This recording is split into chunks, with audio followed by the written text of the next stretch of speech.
Salut à tous, Captain Mali encore pour vous. Alors, bienvenue dans une autre escapade.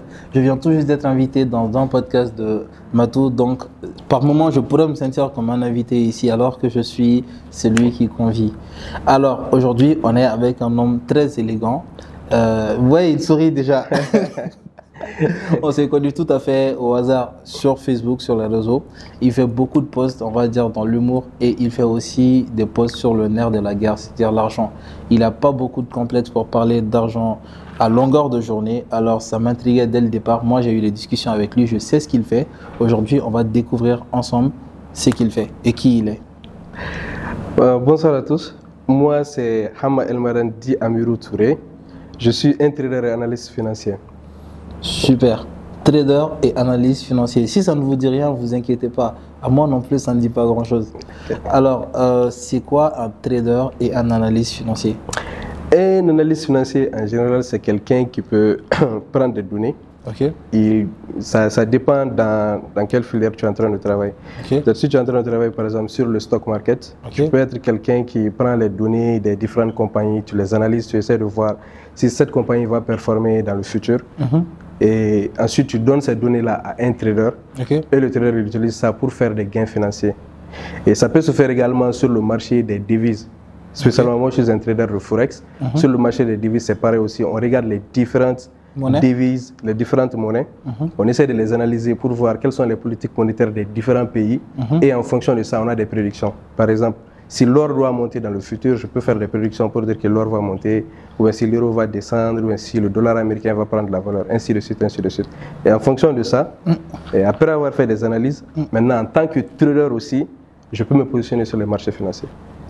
Donc, en gros, c'est-à-dire qu'il y a entrepris tabolo la tabolo et puis na tabolo na falado les jours à venir ou pas, c'est bien ça? C'est correct, oui. Et voir aussi la monnaie laisse na tabolo fait selon tout ce qui se passe dans la géopolitique, non? Dans la géopolitique.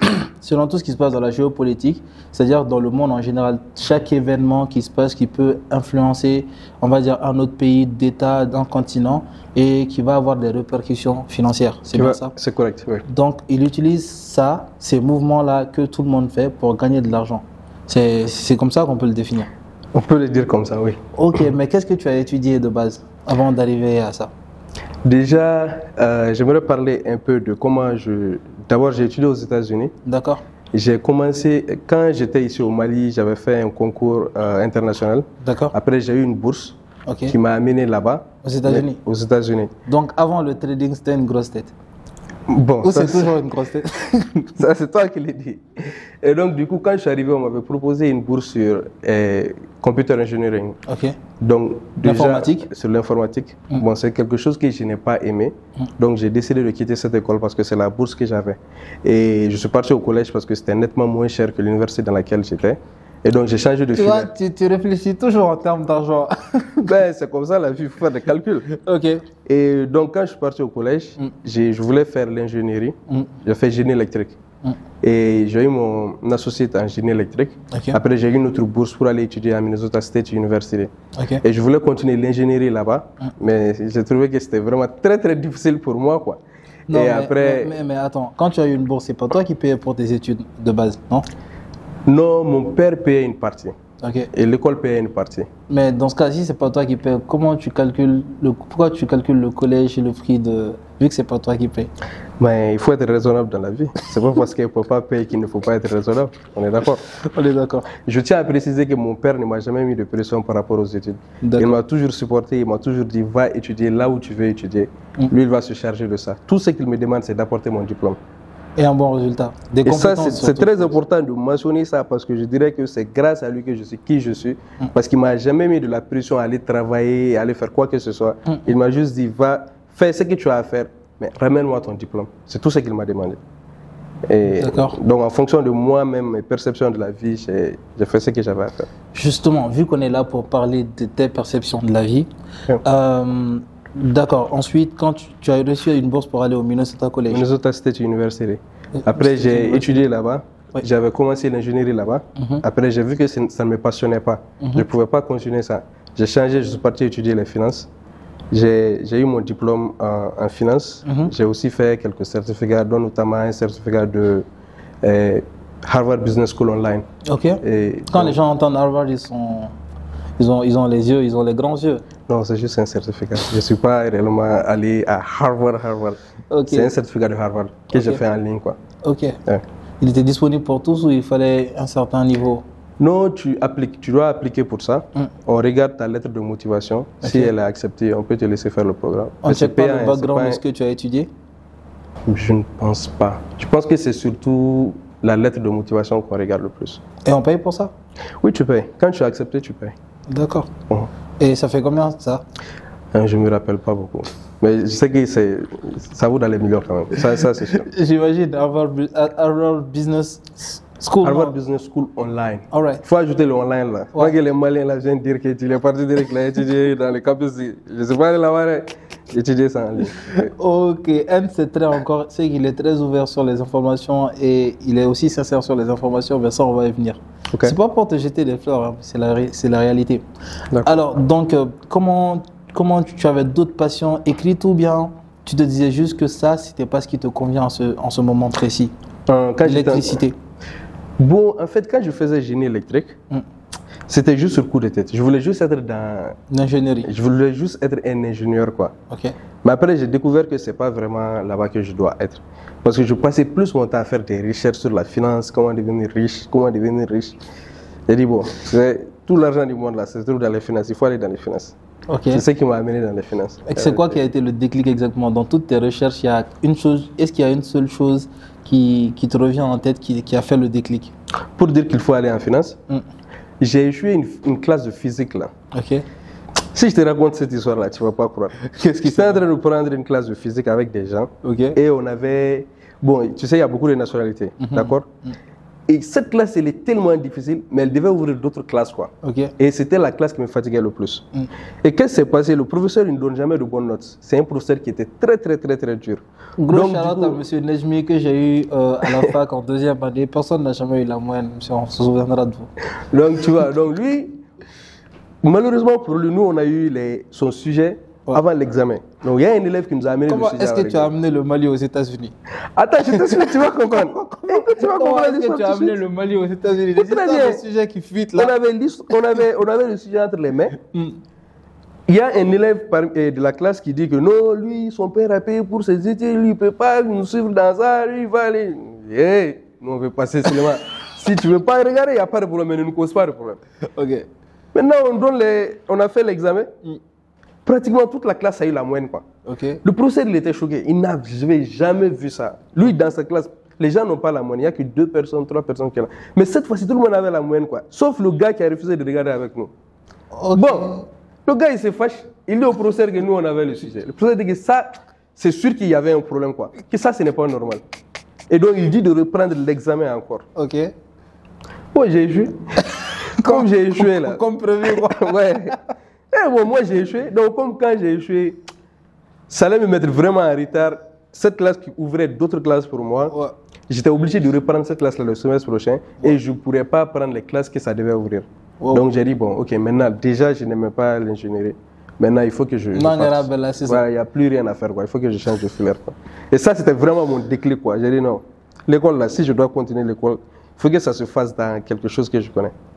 Maintenant, il y a une chose qui est encore plus intéressante de ma vie que je n'ai jamais dit, et même mon père n'est pas au courant de ça. Ok. Qu'est-ce qui s'est passé quand j'ai échoué la classe, là, j'ai perdu ma bourse entre-temps. Donc, l'école m'a confisqué ma bourse.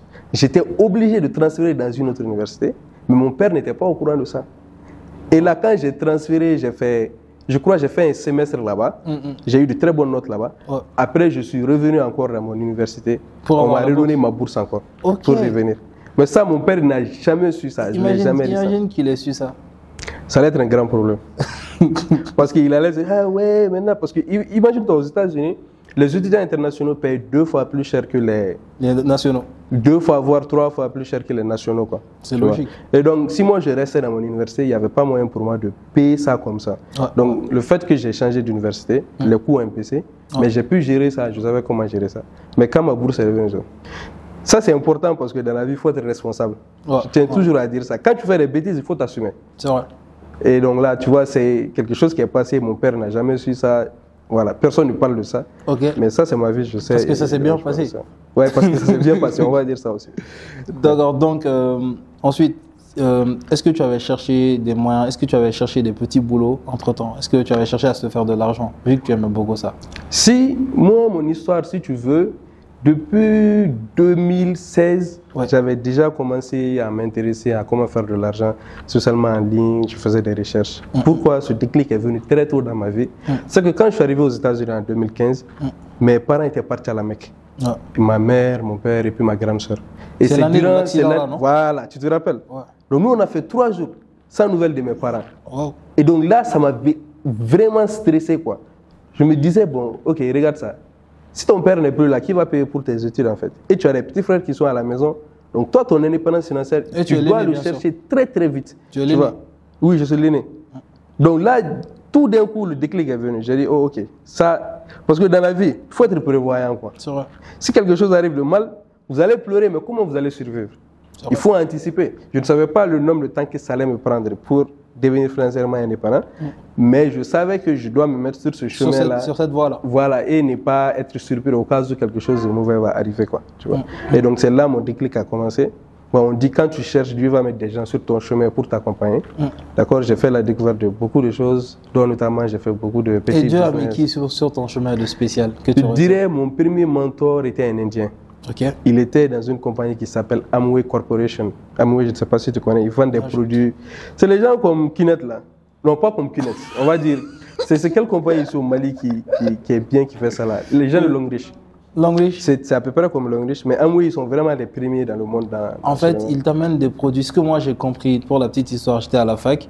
Il y a un gars qui est venu, il m'a dit, il s'appelait Mohamed Ali. C'était mon pote. Il me dit, ouais, lui, il a une opportunité pour qu'on devienne riche tout de suite et tout. J'ai dit, ah ouais, vas-y, parle-moi-en. Et il me dit, il y a une entreprise qui vient d'ouvrir qui s'appelle OPES. En gros, c'est du marketing, network marketing. C'est ça. En fait, tu payes pour avoir des produits que tu revends. Que tu revends, oui.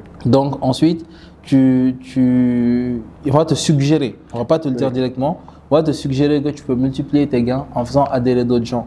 C'est correct. Alors que, parce que moi j'en ai vu, moi j'étais tout de suite d'accord, j'ai dit on va à leur conférence.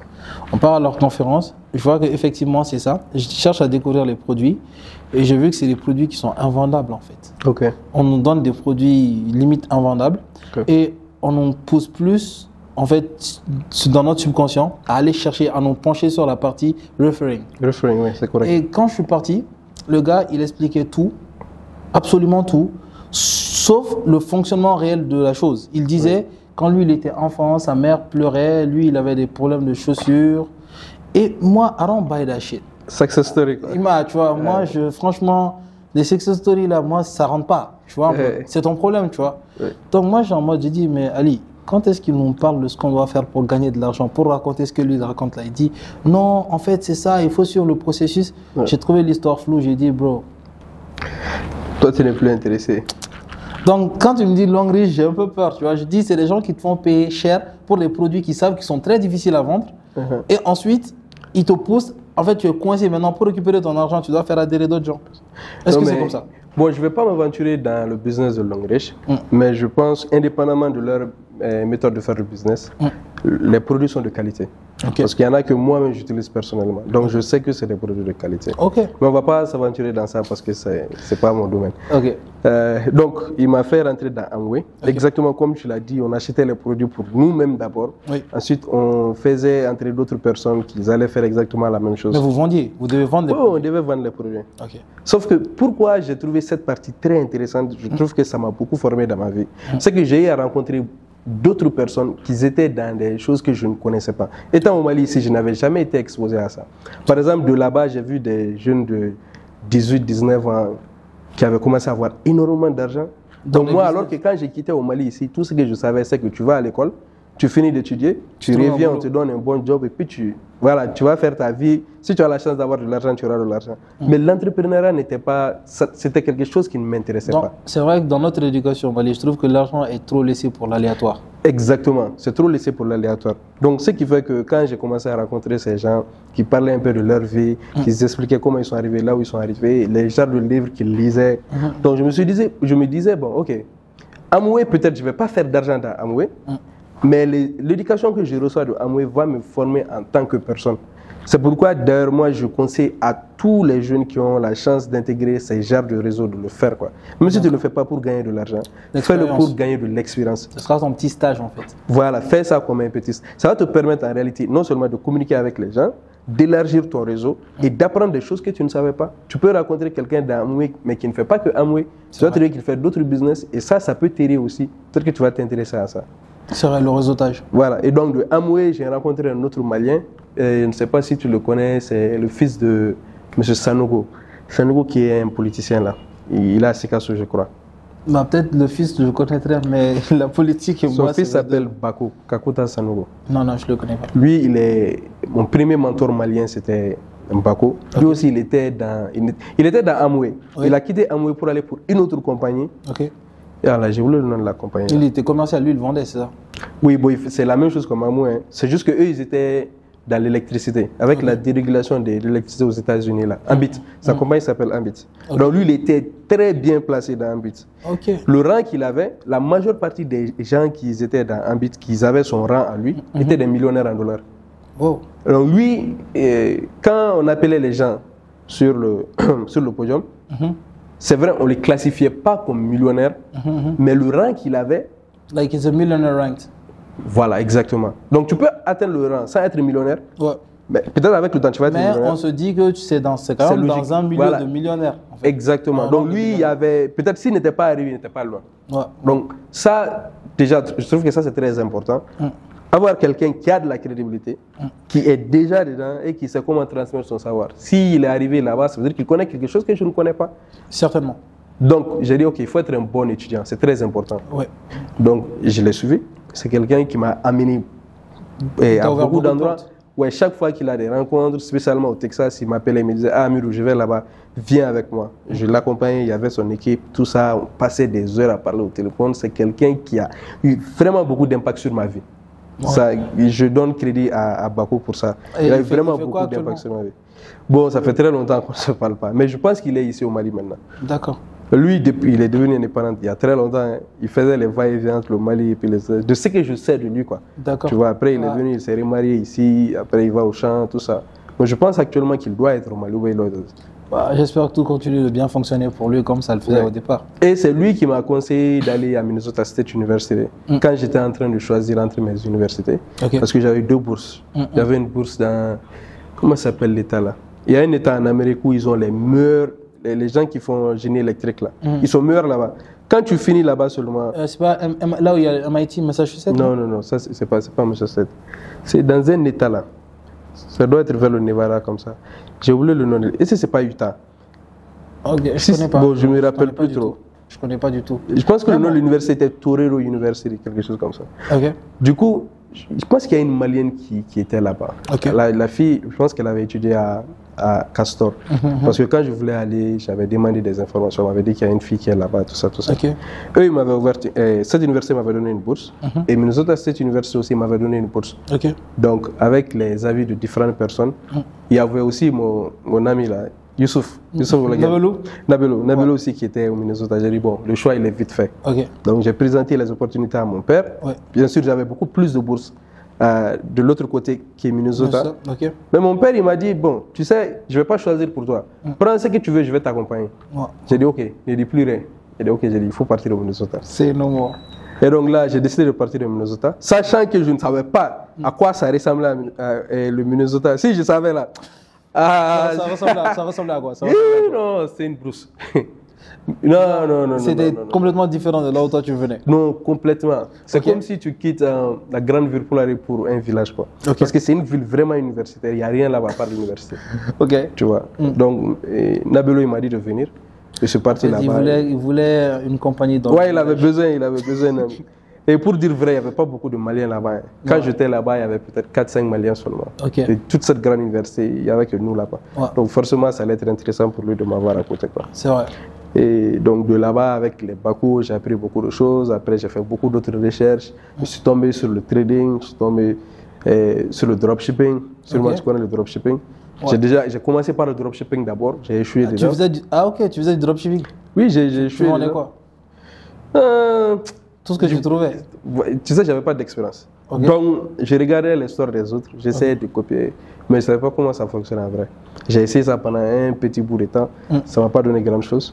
Ensuite, j'ai basculé vers le trading, Ok. après j'ai connu les cryptocurrencies, affaire de Bitcoin, tout ça. Donc, Ça, c'était en 2000 combien? 2016. Ok. Tout ça, c'était en 2016. Ok. 2016, quand j'ai commencé à comprendre que le trading, c'est quelque chose que je voulais réellement faire, Ok. c'est qu'un jour, on devait voyager quoi, avec mes amis, on devait aller à Las Vegas. Oui. Je prends un trade au hasard comme ça, sur le marché. À l'époque, il faut dire que je n'avais pas d'expérience. Ok, c'était virtuel. Oui, ça c'était pas de l'argent, c'était de l'argent virtuel. Un compte démo, oui. Un compte démo. Oui. Je trade sur un compte démo, avant de rentrer dans l'avion, arrivé à Vegas, je regarde mon compte, je suis en train de flotter à plus de $2000 de bénéfice. J'ai dit, hein, compte démo, j'ai dit $2000. J'ai dit, ça c'était du vrai argent là. Non, j'allais passer de belles vacances ici. J'ai dit non, j'ai dit dès que je retourne à Houston, la première chose que je vais faire. Comment ce truc fonctionne? Non, je vais ouvrir un compte réel. Non, pour moi, je connaissais quelque chose. Ok. J'ai dit, dès que je rentre à Houston, j'ouvre un compte réel. Je rentre à Houston, je prends toutes mes économies, je mets ça dedans. Je crame tout, je perds tout.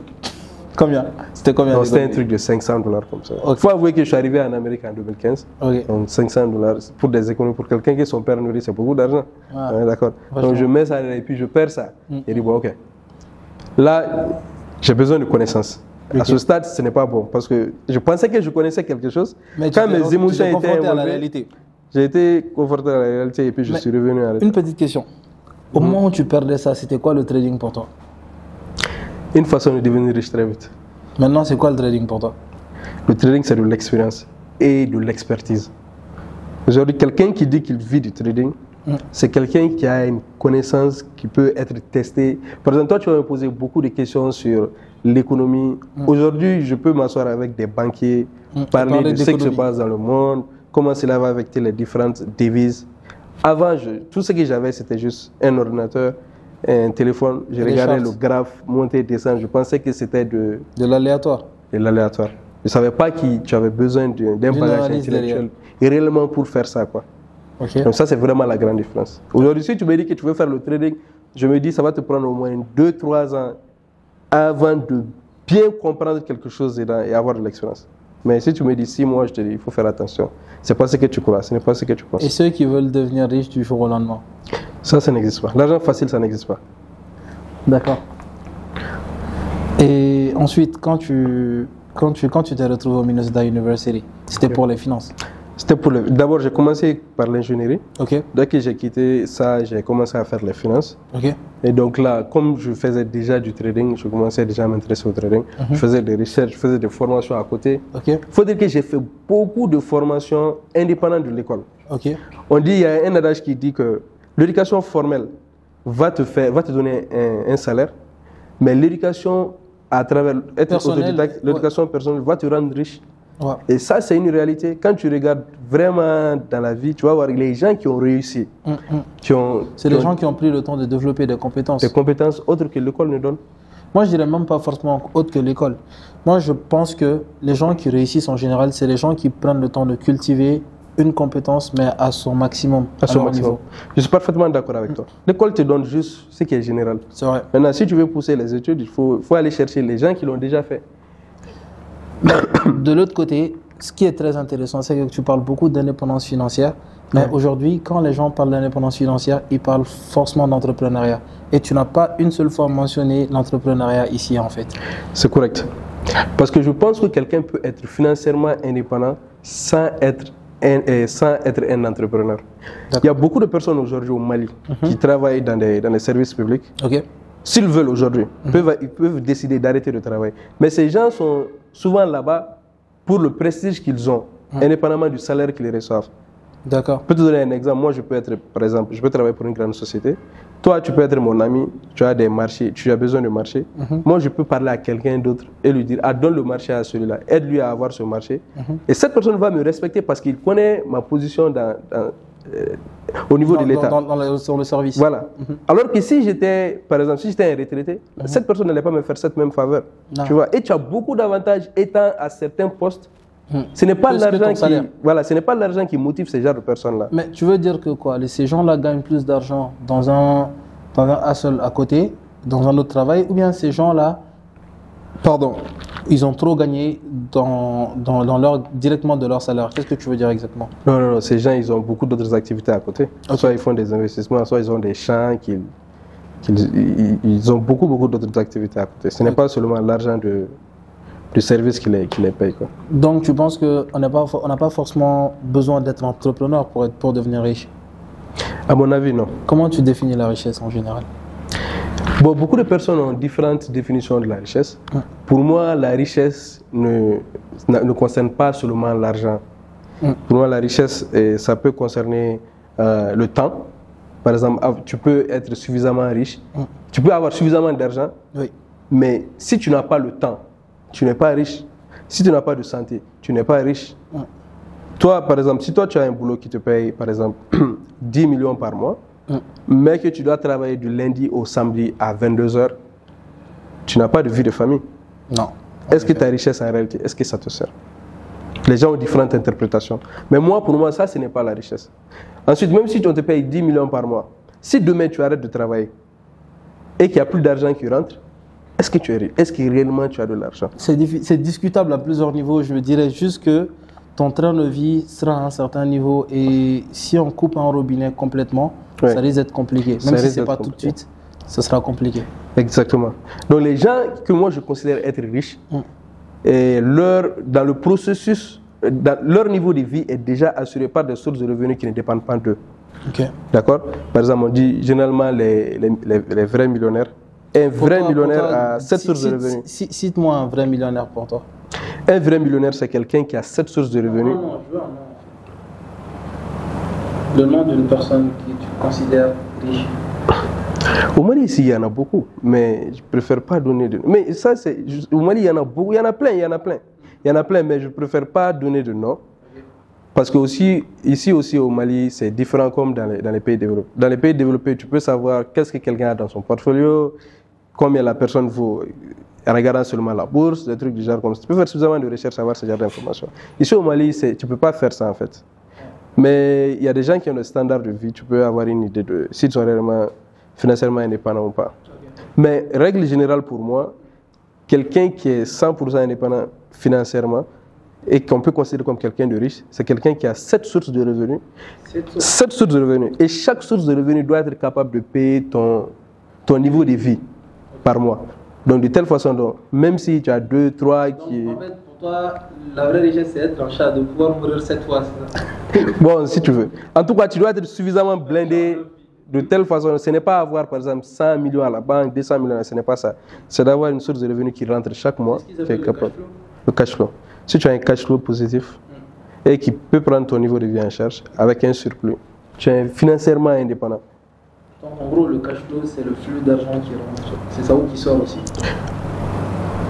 Comment on définit? Bon, si on veut le comprendre de la façon de quelqu'un qui cherche l'indépendance financière, ton cash flow, c'est l'argent qui rentre dans ton compte chaque mois. C'est ça le cash flow. Ouais. Ok, d'accord. Merci pour la précision. Okay. Et on était au Minnesota, tu viens de finir, tu as commencé, tu as posé tes trucs, tu as fait ton premier trade en dépôt. Mon premier trade a été fait étant au Texas, étant Houston. Okay. Je n'étais pas indépendant d'abord. Okay. Donc là, j'ai continué à apprendre. Ouais. Quand tu as perdu tes économies? Quand j'ai perdu mes économies, j'ai compris qu'il faut apprendre. Ouais. Entre-temps, j'ai découvert aussi les cryptocurrencies qui m'ont énormément aidé. Okay. Cette histoire des cryptocurrencies, beaucoup de personnes pensent que c'est faux. Pourquoi ils pensent que c'est faux? Parce que leur cerveau ne comprend pas. Même moi, si ça ne m'était pas arrivé, si toi tu veux me dire tout ce que tu as perdu 100 millions, alors que je te connais, toi, je sais que tu n'es involontaire dans rien de tout. Tu sais que je n'ai pas 100 millions. Voilà, comment tu peux dire que tu as perdu 100 millions? C'est pas logique, n'est-ce pas? Nous, ce qui est arrivé avec nous, c'est quoi? C'est que moi, j'ai découvert les cryptocurrencies vers 2016 comme ça. La vérité, c'est que je partais dans le darknet pour essayer d'acheter des comptes Netflix là, illégalement quoi. Tu vois? Et donc dans le darknet, tu ne peux pas acheter sans avoir de crypto-monnaie. Ouais. C'est là que j'ai découvert le Bitcoin. Okay. J'achète. Et je vais acheter, il y avait un site qui s'appelait circle.com. Okay. Je vais là-bas, j'achète du Bitcoin. Je ne savais pas c'était quoi. Je ne savais même pas à quoi ça servait. J'achète, j'envoie ça dans... Tu es prêt à tout pour aller payer de l'illégal au lieu que c'était plus simple de payer. Je te jure. Mais parce que dans le darknet, il y a beaucoup d'autres choses, quoi. Ouais, tu vois. Donc, j'achète mon compte, il n'y a pas de problème. 2 mois plus tard, il coupe le compte, quoi. Donc, j'étais obligé d'aller dans Darknet pour acheter un autre compte. Et je dois acheter du Bitcoin. Je regarde le prix du Bitcoin. C'est passé de 400, c'est parti à 600. J'ai dit, c'est pas la même chose que j'ai acheté il y a 2 mois. Donc, ça m'a intrigué. J'ai dit, bon, ok, Bitcoin là, c'est quoi en fait? Il faut que je cherche à comprendre c'est quoi. Tu as risqué $400 dedans sans savoir ce que c'est. Non, tu n'achètes pas un Bitcoin. Ouais.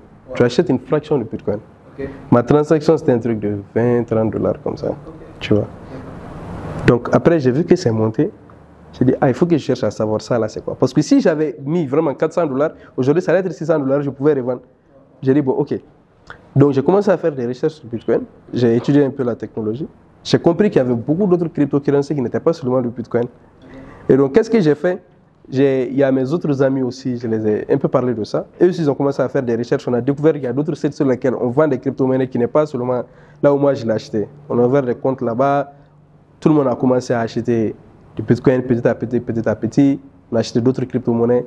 Le marché a commencé à monter. Commencé déjà avec $500 d'investissement. C'est monté, on s'est retrouvé dans les $3000, $4000. À un moment donné, il n'y avait personne dans notre groupe d'amis que je te parle qui avait moins de $20 000 cash. Il n'y avait pas quelqu'un dans notre groupe d'amis qui n'avait pas ça. Ça, c'était le minimum. Hein. Je ne peux pas parler du maximum parce que chacun a son portfolio. Moi, et je me rappelle, c'était début 2018. Mon père, il a quitté le Mali, il est venu aux États-Unis pour me voir. J'étais très très fier. Parce qu'à ce moment, quand lui il est arrivé, mon portfolio avait déjà dépassé 100 millions. Tu vois? 100 millions? Ouais. Mon père, il vient, je lui montre mon portfolio, quoi. Je voulais l'impressionner, en fait. Pour lui dire que, ouais, nous, on a fait des investissements, ça a marché. Parce que la vérité avec les crypto-monnaies, c'est quoi? C'est que quand ça commence à monter, ça monte seulement. Il y a cette période qu'on appelle le bull market. Dans le bull market, tout ce que tu achètes, ça monte. Tu penses que tu es un expert alors que tu ne connais rien. C'est juste que c'est la nature du marché à monter durant le bull market. Tu vois.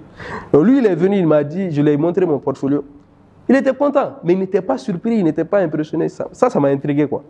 Il a dit, mais comment est-ce que tu vois ton fils, il fait de l'argent comme ça, toi tu me dirais. Et puis j'avais acheté une nouvelle voiture avec l'argent du Bitcoin là. Il a vu tout ça. Tu as acheté quelle voiture? C'était une Honda Accord. Okay. Honda Accord. Et qu'est-ce que mon père il dit? Il me dit, c'est très bien. Il dit, mais je veux que tu sois discret. Je ne vais jamais oublier ce que mon père m'a dit ce jour-là. Il a dit, le mauvais œil là, ça existe. Wow. Tu as fait ça. Garde ça pour toi, mais ne dis ça à personne. Parce que si tu commences à parler de ça, peut-être que ça va se gâter. Toi-même, tu ne sais pas. Tu vois. Il dit, garde ça pour toi. Tu peux, si tu veux donner des conseils d'investissement, fais ce que tu veux. Mais ne dis pas à quelqu'un ce que toi-même tu as, quoi. Ne dis pas ça, quoi. Garde ça pour toi et sois humble. C'est tout ce qu'il m'a conseillé. Et tout ce que toi tu as à me dire, après tout ce que je viens de te montrer. Il n'a rien dit, mon père s'est limité à ça. Mais aussi, il m'a dit de vendre mes investissements, là. L'argent que j'ai reçu, de retirer ça. Ça, c'était son conseil à lui. Mais qu'est-ce que moi je disais? Je disais, non, toi tu ne sais même pas comment j'ai cet argent-là. Comment tu vas me dire comment gérer ça? Tu vois? Donc mon père, il a dit ce qu'il avait à dire. Il est reparti. Calvaire a commencé. Les marchés ont commencé à chuter. Maintenant, le problème avec l'argent, c'est quoi? Quand, disons par exemple, tu as 100 millions, ça descend par exemple à 75 millions. Tu te dis, tu as encore de l'argent. Voilà, tu te dis, non, ça va repartir à 100 millions. Ou bien tu te dis, bon, ok, si ça repart à 100 millions, je vais vendre et retirer mes 100 millions, je ne veux pas plus, quoi. Ouais. Ça tombe. Je remets de l'argent dans le marché en me disant que non, ça va monter, on est habitué à ça. Nous, on est habitué à ça, tu vois, non? Des fois, ça tombe, des fois, ça monte, quoi. Okay. Tu n'as mis de l'argent. Ça tombe. Maintenant, l'erreur que j'ai eu à commettre, c'est quoi? Il y a une compagnie dans laquelle j'ai perdu pratiquement la moitié de tout mon argent, pratiquement plus de 60 millions. C'était une compagnie qui s'appelle Deep Brain Chain. C'était une compagnie sur l'intelligence artificielle. Cette compagnie d'intelligence artificielle, aujourd'hui, les gens parlent de Nvidia. Tu sais que Nvidia est devenue la plus grande compagnie du monde actuellement. Depuis 2017, moi je parle de Nvidia. Tu peux aller sur mon... Si, j'ai déjà vu un post. Je disais aux gens que l'intelligence artificielle, ça arrive. C'est en 2024 que les gens parlent d'intelligence artificielle. Moi, je parlais de ça depuis 2017.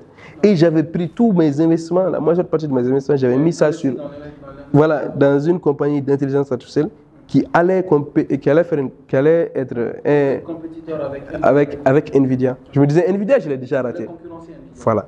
Mais cette compagnie, je ne veux pas rater cette compagnie-là. Et c'était une compagnie qui était prometteuse. Ils avaient les meilleurs ingénieurs de la Chine qui étaient derrière ça. Je disais, il n'y avait pas moyen pour cette compagnie-là de chuter.